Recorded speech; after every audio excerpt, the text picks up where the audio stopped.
Hey guys, Zomfox here, and today we have some huge news in terms of the USFL and XFL merger. There are reports that have come out showing that the USFL has made a huge trademark for the NSFL, the National Spring Football League.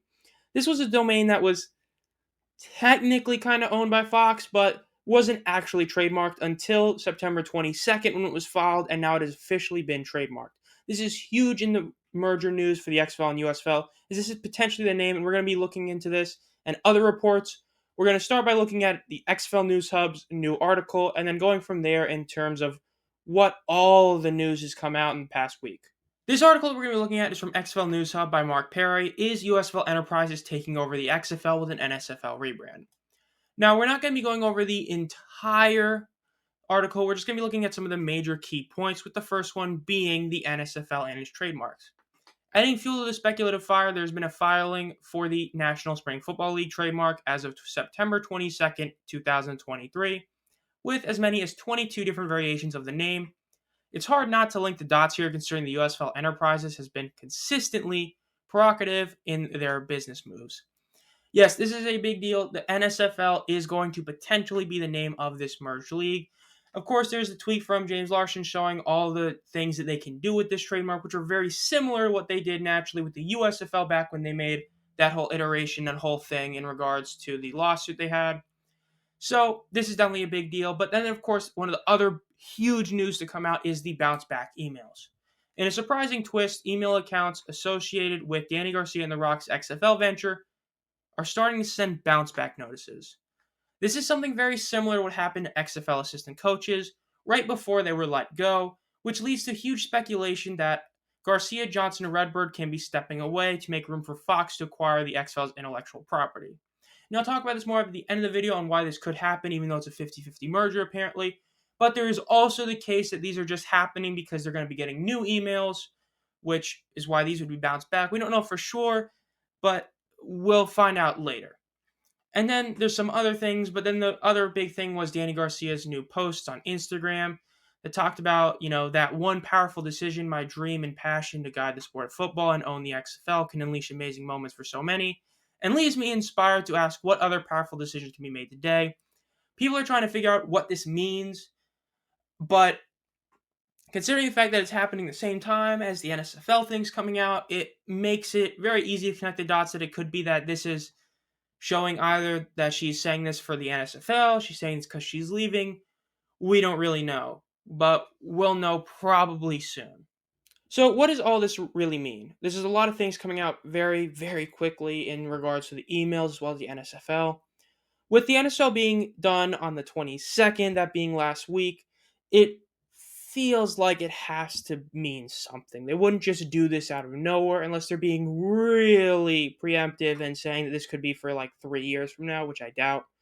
So let's just try and connect the dots here in the most simple way that we can get, with knowing that these are all rumors and reports. We don't know anything for sure yet because nothing's been announced by either league, which is when we'll know for sure.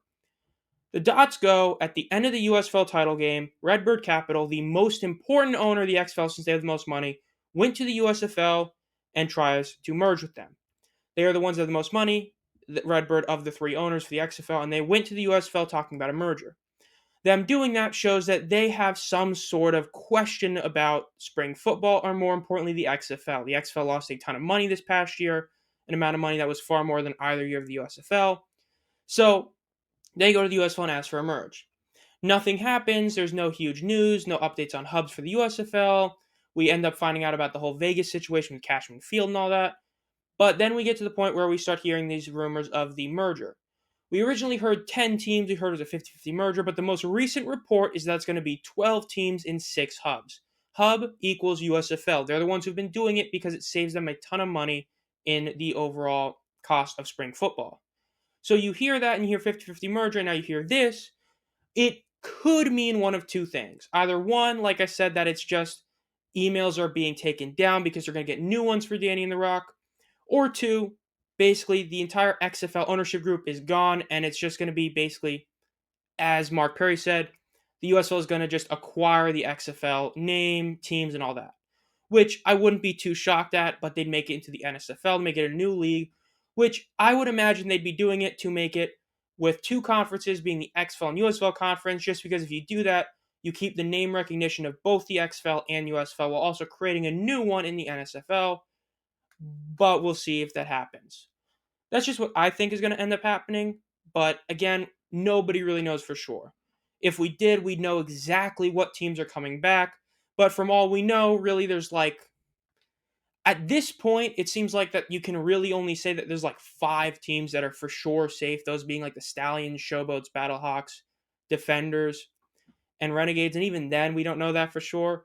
So, I mean, at least to me, it seems like the only two we know for sure are the Stallions and the Battlehawks. So we can't even say that for sure because we've had so many rumors. We heard there's going to be no team from Pennsylvania, where we heard that one of them's going to go to Canton, but then the Stars might still live, but they might not. We don't know. The only certain is that if this league merger happens, the Vipers are definitely out, and the Stallions and Battlehawks are definitely in. Everything else we don't know for sure. These are just all the reports we've heard, and this is the biggest one we've heard since the announcement of this, and this is a potential name. This has been ZomFox. Make sure to subscribe and hit the bell to be notified as soon as we upload any videos. We still have a ton of potential merger content that might end up coming out, and there's still a lot of stuff from the past USFL season. We still got to do the last 2 parts of the top 50 from the USFL, as well as my top 10 players of the 2023 USFL season will be coming out in one of the next few videos, as well as later this year we'll be doing a top 10 video of the OG USFL quarterbacks. So be on the lookout for all those. Have a great night.